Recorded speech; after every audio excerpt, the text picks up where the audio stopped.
Welcome to In Your Words, a weekly segment of LMP's opinion section in which we read and respond to your letters.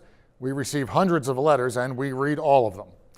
With the presidential election of 2016 behind us, we continue to receive letters about the results and, thankfully, about other topics. From Wayne Angelo of Marietta, the election is over. It is what it is.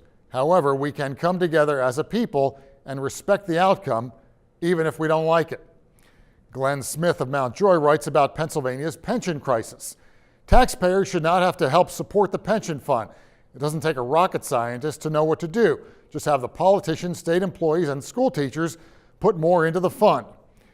There have been several cases of animal cruelty in Lancaster County in recent months. Betty Jo Palmer of East Petersburg writes, "I have tried for years and years to get the laws changed and by writing to my state representatives and senators, but nothing has changed. People should be taught about respecting and caring for every living thing on this planet."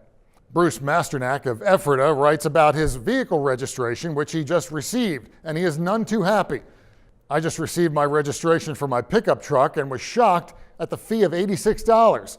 Why am I paying this amount of money when the roads around here are unsatisfactory and all they do is put down chip and oil, the cheapest thing to do?" Bob Horse of Manheim Township writes about climate change. "Without climate change, the Great Lakes region and Detroit could still be covered with ice. Therefore, there would be fewer automobiles to contribute to climate change." Finally, Brent Becker of West Calico Township has a complaint. Several, actually. "According to my personal LMP complaints file, your sports department dropped the ball on its NBA opening night coverage. I am still searching for that Sixers season opening box score." Another complaint: "Your September-October Penn State football coverage, in general, seemed microscopic, over-analytical, and critical of head coach James Franklin. I did like LMP's recent Coyote article."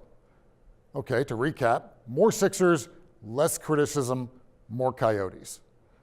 That will do it for In Your Words this week. Thank you so much for watching. You can write us at lancasterletters@lmpnews.com. Again, we read every letter we receive.